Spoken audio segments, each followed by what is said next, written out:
दोस्तों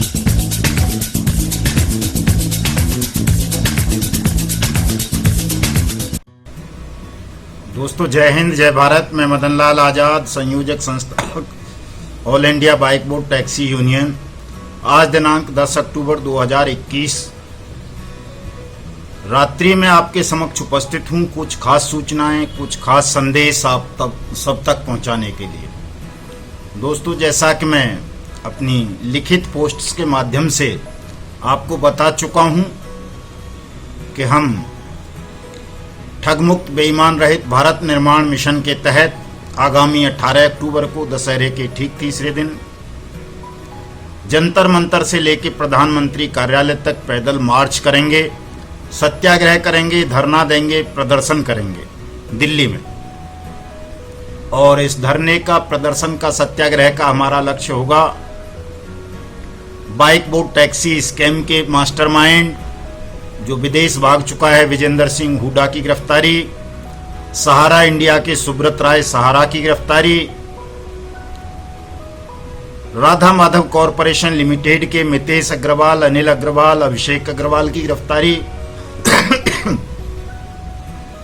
shine city के विदेश भाग चुके भगोड़े राशिद नसीम और उसके भाई की गिरफ्तारी,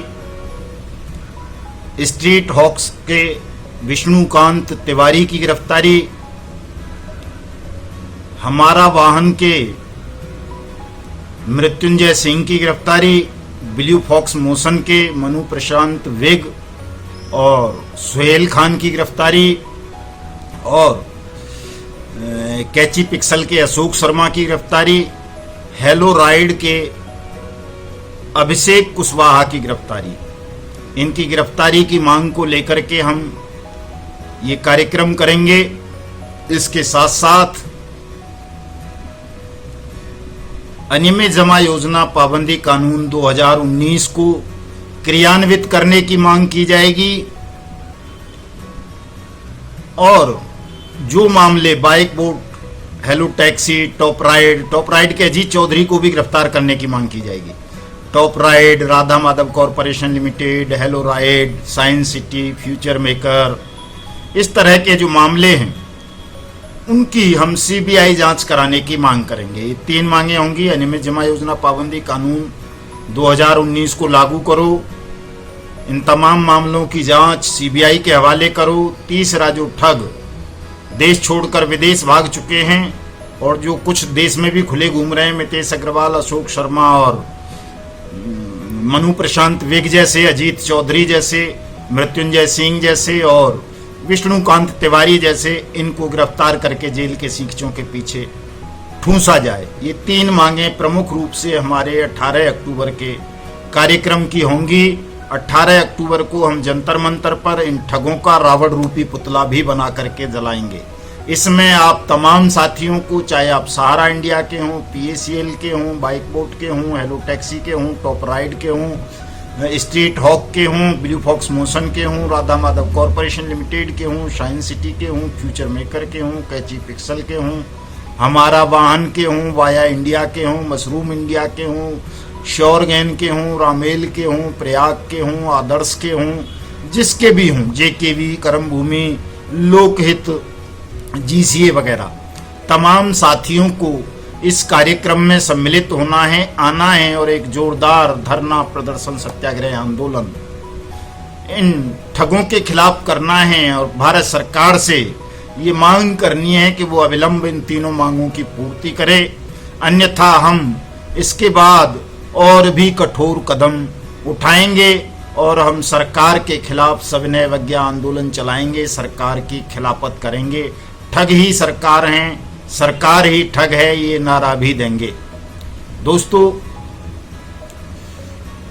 आपको कुछ चीजें अपनी गांठ बांध लेनी चाहिए अच्छी तरह से कि जो ये आप देखते हैं कि किसानों के मामलों पर, चाहे वो काले कृषि कानूनों की वापसी की बात हो या लखीमपुर खीरी का दर्दनाक हादसा हो, कांड हो, हत्याएं हों, उन सब पर सुप्रीम कोर्ट ने और हाई कोर्ट ने भी अतिरिक्त सक्रियता दिखाई है। वो क्यों दिखाई है, इस चीज को आपको, हमको, सबको समझना है। क्योंकि हम भी 2-2 बार सुप्रीम कोर्ट गए हैं, 2-2 बार नहीं, 3-3 बार। और आप लोग तो daily letter petition supreme court को भेजते रहते हैं बाया ईमेल और बाया डाक। लेकिन सुप्रीम कोर्ट हमारी पिटीशंस पर कोई संज्ञान नहीं लेता, कोई कार्रवाई ठीक से नहीं करता जो उसे करनी चाहिए। जबकि ये ठगी प्रकरण भी 20 करोड़ लोगों के जीवन से जुड़े हुए हैं। 20 करोड़ लोग जीवन और मौत के बीच में झूल रहे हैं। लेकिन सुप्रीम कोर्ट उन पिटीशंस पर जो बाकायदा रिट हैं, कोई लेटर पिटीशन नहीं है, through advocate, through AOR file की गई हैं, उन पर भी सुप्रीम कोर्ट सुनवाई नहीं करता, वो पेंडिंग पड़ी हुई हैं। चाहे वो फ्यूचर मेकर का मामला हो, सुप्रीम कोर्ट का हो, बाइक बोर्ड का हो, हेलो टैक्सी का हो, और बहुत सारे मामले। भले के सहारा और PACL की हम बात करें तो उन दो में तो कई साल पहले सुप्रीम कोर्ट के फैसले आ गए हैं। उन अपने ऑर्डर्स को भी इम्प्लीमेंट कराने की शक्ति सुप्रीम कोर्ट में नहीं है कि उन ऑर्डर्स को इम्प्लीमेंट क्यों नहीं किया जा रहा। उन पर सुप्रीम कोर्ट भारत सरकार से या स्टेट गवर्नमेंट से या CBI से या SEBI से या ED से जवाब तलब कर सके, इतनी साहस सुप्रीम कोर्ट नहीं कर पा रहा कि उसके ऑर्डर्स को भी फॉलो क्यों नहीं किया जा रहा। तो इस चीज को समझना है आपने आज के इस वीडियो के माध्यम से। दोस्तों, चूंकि किसान संगठित कौम है, वो संगठित होकर के आंदोलन चला रहे हैं। सरकार के खिलाफ उनका आंदोलन है, काले कृषि कानूनों के खिलाफ उनका आंदोलन है। लेकिन वो संगठित हैं बहुत बड़ी तादाद में, उनको तमाम पॉलिटिकल पार्टीज का समर्थन प्राप्त है, तमाम और बहुत सारे लोग उनके साथ हैं। सोशल मीडिया पर उनकी बहुत बड़ी टीम है, लगातार एक्टिव रहते हैं। तो उनकी सक्रियता और जागरूकता और संगठन के कारण न केवल सरकार उनके साथ वार्ता करती है, अपितु सुप्रीम कोर्ट भी, हाई कोर्ट्स भी सुओ मोटो एक्शन लेते हुए बिना किसी रिट के, कोई रिट सुप्रीम कोर्ट के समक्ष नहीं जाती, कहीं से कोई हाई कोर्ट्स के समक्ष नहीं जाती इन विषयों पर, लेकिन फिर भी वो सुओ मोटो एक्शन लेते हैं अखबारों की न्यूज के आधार पर या न्यूज वेबसाइट के आधार पर या न्यूज चैनलों के आधार पर या किसी व्यक्ति द्वारा पत्र लिख देने के आधार पर। वो इसलिए लेते हैं कि उन्हें पता है कि यदि हमने इस संगठित किसान आंदोलन के समर्थन में खड़े होकर अदालती कार्रवाइयां नहीं की तो किसान इस सरकार को उखाड़ फेंकेगा, इस बेईमान सिस्टम को उखाड़ फेंकेगा। चूंकि वो एक संगठित कौम है, संगठित बिरादरी है, संगठित वर्ग है और भारत जैसे विशाल देश की आधारशिला है किसान। चूंकि उनकी आबादी करोड़ों में है और आप चूंकि संगठित नहीं हैं, आप में से भी बहुत सारे किसान हैं, बहुत सारे मजदूर हैं, आप में से तो लाखों तो सैनिक हैं, लाखों पुलिसकर्मी हैं, खुद बहुत सारे जज हैं आप में से ठगी पीड़ित, बहुत सारे IAS हैं, IPS हैं, PCS हैं, IFS हैं, IRS हैं, हजारों की तादाद में एडवोकेट हैं ठगी पीड़ित और करोड़ों की तादाद में रिटायर्ड कर्मचारी और अफसर हैं ठगी पीड़ित। लेकिन उसके पश्चात भी सुप्रीम कोर्ट या कोई भी हाई कोर्ट आपके मामले को गंभीरता से इसलिए नहीं लेता चूंकि आप असंगठित हैं, संगठित नहीं हैं, आप सोशल मीडिया पर भी एक्टिव नहीं हैं। सड़क पर आंदोलन करना तो बड़ी बात है। तो दोस्तों, यदि आप चाहते हो कि सुप्रीम कोर्ट और हाई कोर्ट भी आपकी रेट्स पर, आपकी आवाज पर इसी तरह का एक्शन लें, वो केंद्र को भी और स्टेट गवर्नमेंट्स को भी, SEBI को भी, ED को भी, लोढ़ा कमेटी को भी और अन्य एजेंसीज को भी और इन ठग कंपनीज को भी सख्त डायरेक्शन दें आपकी धन वापसी के लिए। केंद्र सरकार को और राज्यों को कहें, सुप्रीम कोर्ट, हाई कोर्ट्स, कि अनियमित जमा योजना पाबंदी कानून 2019 को इम्प्लीमेंट किया जाए देश में और तमाम पीड़ितों का पैसा वापस किया जाए। तो आपको भी संगठित होना पड़ेगा, सोशल मीडिया पर भी, सड़कों पर भी। तो सुप्रीम कोर्ट भी और तमाम हाई कोर्ट्स भी, सरकार भी और तमाम विपक्षी दल भी और पूरा मीडिया भी आपके साथ खड़ा होगा। और यदि आप असंगठित रहे, बटे रहे, छोटे छोटे स्वार्थों के कारण उल जलूल बातें करते रहे, मांगे करते रहे, अपना ध्यान केंद्रित नहीं किया अनियमित जमा योजना पाबंदी कानून पर, पहले भुगतान फिर मतदान के नारे पर, तो आपके साथ ही अन्याय लगातार बढ़ता जाएगा। न्याय आपको मिलेगा लेकिन कई पीढ़ियों के बाद, बहुत लंबे संघर्ष के बाद।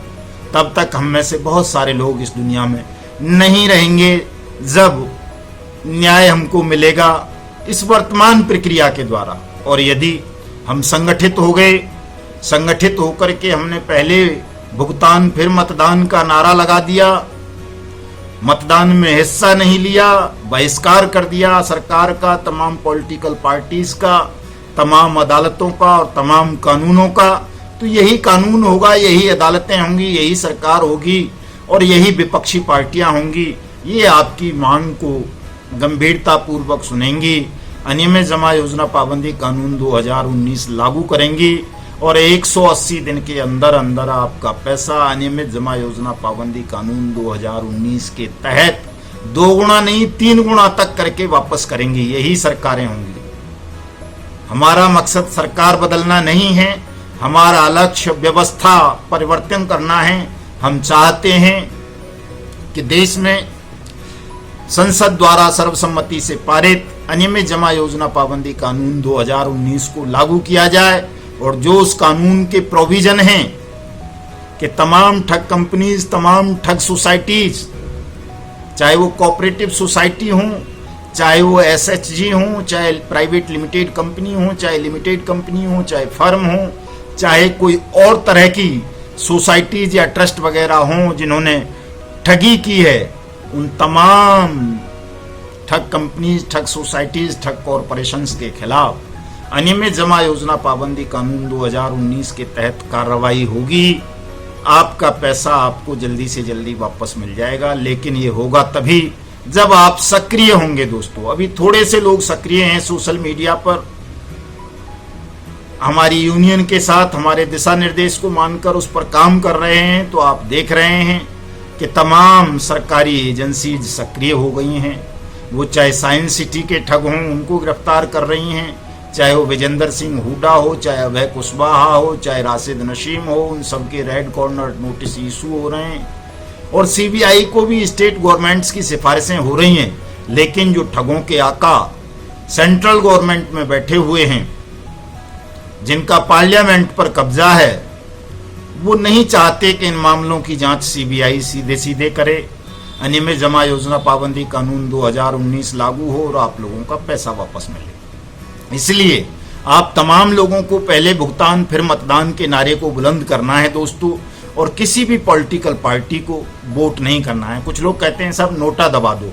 आपको नोटा दबाने के लिए भी कष्ट उठाने की, जहमत उठाने की जरूरत नहीं है, क्योंकि नोटा दबाने के लिए भी आपको पर्ची कटवानी पड़ेगी, एंट्री करनी पड़ेगी, पीठासीन अधिकारी के पास लाइन में लगना पड़ेगा और वोटिंग मशीन पे जाकर के नोटा का बटन दबाना होगा। ये करने की भी आपको आवश्यकता नहीं है। आप अपने घरों में आराम से सोएं, अपने घर पर एक छोटा सा बैनर लगा दें कि पहले भुगतान फिर मतदान। हमारा पैसा वापस नहीं मिला तो हमें चुनाव प्रक्रिया में हिस्सा ही नहीं लेना, वोट ही नहीं डालना है। ऐसी तैसी में गया नोटा, ऐसी तैसी में भाड़ चूल्हे में गई कांग्रेस, भाड़ चूल्हे में गई भारतीय जनता पार्टी, और जहन्नुम में गई Samajwadi party, Bahujan Samaj party, TMC, Shiv Sena, लेना देना, कम्युनिस्ट पार्टियां वगैरह वगैरह सब। चूंकि ये तमाम ठग पार्टी हैं, ठग गिरोह हैं, जितनी भी पॉलिटिकल पार्टीज हैं, इसीलिए ये अनियमित जमा योजना पाबंदी कानून 2019 पर मुंह नहीं खोलती।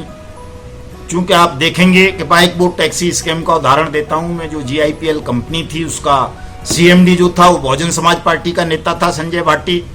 उसका जो पर्दे के पीछे से जो उसका संचालन कर रहे थे विजेंद्र सिंह हुड्डा और बीएन तिवारी, वो भारतीय जनता पार्टी के नेता थे। पुष्पेंद्र भारतीय जनता पार्टी का जिला अध्यक्ष था बुलंदशहर का। और बहुत सारी इन ठग कंपनीज का जो मालिक है वास्तविक वो नितिन गडकरी, वो राजनाथ सिंह, खुद मोदी सरकार में रक्षा मंत्री है, सड़क मंत्री है। कांग्रेस का एमएलए जीसीए का मालिक है पंजाब का प्रीतम सिंह, उसकी है वो, जिसने लाखों लोगों को ठगा है।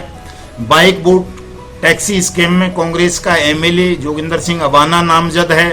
समाजवादी पार्टी के बहुत सारे एमपीज की, एमएलएज की कोऑपरेटिव सोसाइटीज हैं, जो ये सहारा का मालिक है सुब्रत राय सहारा, ये समाजवादी पार्टी का ही मालिक है, समाजवादी पार्टी का सबसे बड़ा फाइनेंसर है। सबको पता होना चाहिए। पीएसीएल का जो असली मालिक था, वास्तव में मालिक था, वो अरुण जेटली था, जो फाइनेंस मिनिस्टर था, एडवोकेट भी था। राजनाथ सिंह उसका 50% का पार्टनर था, जो देश का वर्तमान में रक्षा मंत्री है।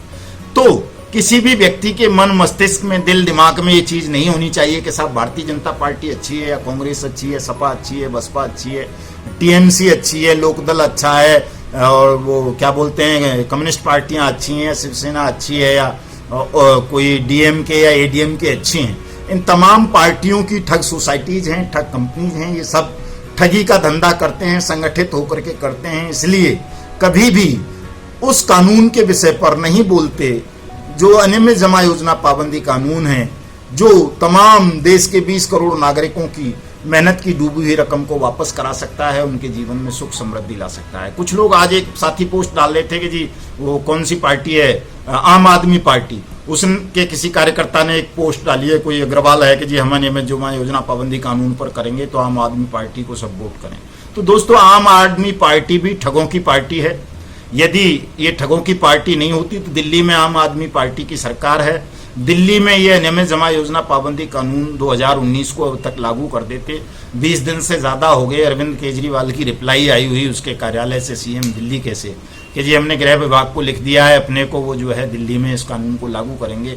लेकिन अब तक गृह विभाग ने मेरे 3 रिमाइंडर डालने के बाद भी उसकी रिप्लाई नहीं दी और कोई प्रोसेस आरंभ नहीं किया है। तो ये चीज अपने दिमाग से निकाल दें कि अरविंद केजरीवाल या आम आदमी पार्टी भी कांग्रेस या भारतीय जनता पार्टी या कम्युनिस्ट पार्टियों से या टीएमसी से या किसी अन्य पार्टी से भिन्न है, वो भी ठगों का ही दल है, वो भी आपके साथ ठगी करेंगे।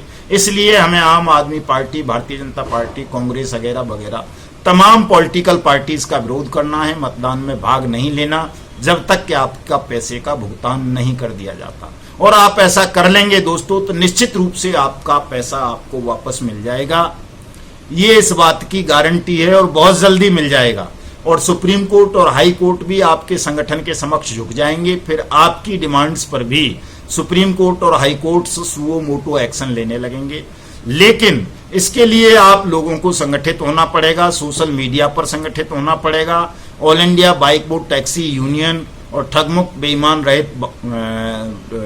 बेईमान रहित भारत निर्माण मिशन की मेंबरशिप लेनी पड़ेगी बाकायदा। हमारा जो ये युगांतर न्यूज चैनल है इसको सब्सक्राइब करना पड़ेगा, हमारा जो युगांतर न्यूज ट्विटर हैंडल है उसको फॉलो करना पड़ेगा, हमारे फेसबुक पेज 20 करोड़ ठगी पीड़ितों के ग्रुप को ज्वाइन करना होगा। और जब आप तमाम लोग संगठित होकर लाखों की संख्या में, करोड़ों की संख्या में हल्ला बोल आंदोलन करेंगे तो किसी भी सरकार की क्षमता नहीं कि वो आपके आंदोलन की अनदेखी कर सके और अनियमित जमा योजना पाबंदी कानून को लागू ना करे। तो इसलिए दोस्तों, इस काम को सब लोग करें। आज के इस एपिसोड में इतना ही। जय हिंद, जय भारत।